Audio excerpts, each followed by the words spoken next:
20,000 per hectare, कुठं 7,000 per hectare, 9,000, 11,000. Actually केर गटातली गाव आहे आणि पाडोळी गटातली गाव. बांध हा बांध आहे इथं, केर गटातली गाव आहे पाडोळी. इथं नुकसान होतं, इथं होत नाही का? म्हणजे अन्याय नाही का? याचा आपल्या माध्यमातून हा अन्याय आक्रोश, जसं का आम्ही बैलगाडी आणि ट्रॅक्टरचा मोर्चा जिल्हाधिकारी कार्यालयावर आणणार आहोत. असं तुम्ही करू नका, कोणी मनावर केले नाहीये. आता तुम्ही ॲडव्होकेट दिसते मला आणि तुम्ही खूप अभ्यास माणूस दिसताय. ते कशामुळे झाला, तुम्ही सफळमध्ये जा आणि तुम्ही लोकांना सांगा है ना की आता याच्यामध्ये पीक आपली काहीच मिळालं नाही, त्याच्यावर अन्याय नाही का? हो 100%. आम्ही काय ते ना म्हणत नाहीये. कमी जास्ती मिळणं, कुठं 9 मिळाले, कुठं 11 हेक्टर मिळाले, तिथं आम्ही समजून घेऊ. पण जिथं शेजारी एका गावात 24,000 मिळते, एका गावात 0 मिळते, हे काय म्हणजे एकदम ते म्हणजे हे तुमच्या भावना ऑलरेडी कळलं आहे. आपण थोडंसं उशिराने आला निवेदन घेऊन, बऱ्याच निवेदन असं प्राप्त झालेले आहे, पण शासनाला पाठवले आहे. ज्या पीक विमा आम्ही डिझाईन केले नाही ना, इथून काय आपण केले नाहीये. इथे आम्ही फक्त अंमलबजावणी जेवढे करायचे आपण केलेले आहे. तर हे आम्ही तुमचे निवेदन शासनाला पाठवून हे तुमच्या भावना कळवतो. होऊन गेली आणि परांडा गुण प्रचंड झाले.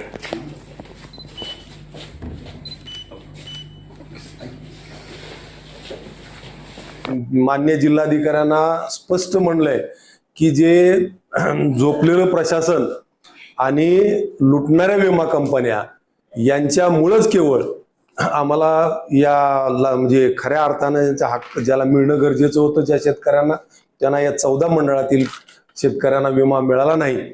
आणि या जर लवकरात लवकर आम्हाला जर विमा नाही मिळाला तर आम्ही कलेक्टर ऑफिसवर, जिल्हाधिकारी कार्यालयावर बैलगाडी मोर्चा आम्ही लवकरात लवकर आणणार आहोत, असा इशारा आम्ही जिल्हाधिकाऱ्यांना दिलेला आहे. शेतकऱ्यांसोबत भेदभाव केला जाते असं वाटतं का तुम्हाला? निश्चितपणानं की याच्यावर लोकप्रतिनिधींनी लक्ष दिलं नाही आणि प्रशासन हे झोपलेलं आहे आणि विमा कंपन्या ह्या लुटणाऱ्या विमा कंपन्या आहेत. कंपन्याचा मोठ्या प्रमाणात शेतकऱ्याचा 800,000 कोटीचा हप्ता घेतात आणि 100-200 कोटी रुपये विमा वाटप करतात, जेणेकरून शेतकऱ्याची ही दिवसाढवळ्या लूट आहे. आणि ही लूट कुठं तर थांबली पाहिजे. ज्या वंचित शेतकऱ्याला विमा निश्चितच मिळाला पाहिजे, अशी आमची रास्त मागणी आहे. आपण हे सत्ताधारी पक्षाचे असतानाही आपण मोर्चा करतो म्हणतोय, नेमकं याविषयी काय वळण? निश्चितपणानं माझं गाव, मी ज्या गावात जन्मलोय, ज्या मातीत जन्मलोय, त्या गावातल्या शेतकऱ्यासाठी मला लढा द्यावाच लागेल. आणि महाराष्ट्राचे मुख्यमंत्री सक्षमपणे काम करतात, पण इथलं प्रशासन हे झोपलेलं आहे. त्या प्रशासनाच्या विरुद्ध आणि विमा कंपन्याच्या विरुद्ध मला या बैलगाडीचा मोर्चा निश्चितपणानं आणणार आहे आणि आमच्या हक्काचा विमा आम्ही मिळवणार. आमचं पाडोळी सर्कलमध्ये कामेगाव गाव आहे. आमच्या 8-10 गावामध्ये अतिवृष्टी एवढ्या प्रमाणात पाऊस झाला की फक्त पिकच नाही तर माती सुद्धा जमिनी खरडून गेल्या, माती वाहून गेली. तेरणा नदीला 2-4 वेळेस 2-2, 3-3 दिवस पात्राच्या बाहेर 1-1 किलोमीटर पर्यंत पाणी, म्हणजे एवढ्या प्रमाणात पाऊस होता.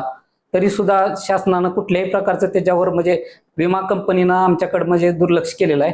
पीक कापणी प्रयोगातून उत्पन्न कमी आलेलं आहे असं अधिकारी सांगत होते. तरी सुद्धा मग कुठल्या टेक्निकल विमा सर्वेक्षणातून विमा नुकसान जास्त दाखवण्यात आलं, त्यामुळे आमची गावं वगळलेली आहेत आणि आमच्यावर नुकसान पूर्णपणे अन्याय झालेला आहे. आणि याच्यावर कुठलंही म्हणजे लोकप्रतिनिधी नाव काढायला पण तयार नाहीत.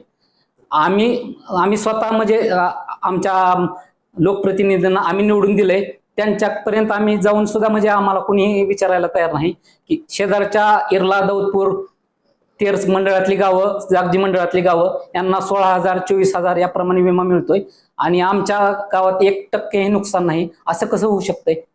याचा न्याय दाद मागायची तर कुठं? याला जबाबदार कोण आहे, विमा कंपनी का लोकप्रतिनिधी? पूर्ण प्रशासन जबाबदार आहे या गोष्टीला. कारण शेजारच्या गावात एवढ्या प्रमाणात नुकसान होतंय, त्यांना 24,000 विमा मिळतो, 16,000 विमा मिळतो, शेजारच्या मंडळात मिळतो आणि आमच्या मंडळात 1 रुपयाही नुकसान नाही. असं कसं होऊ शकतं? तुमचं नाव सांगा. माझं नाव कुमोद साहेबराव मुंडे, कामेगाव.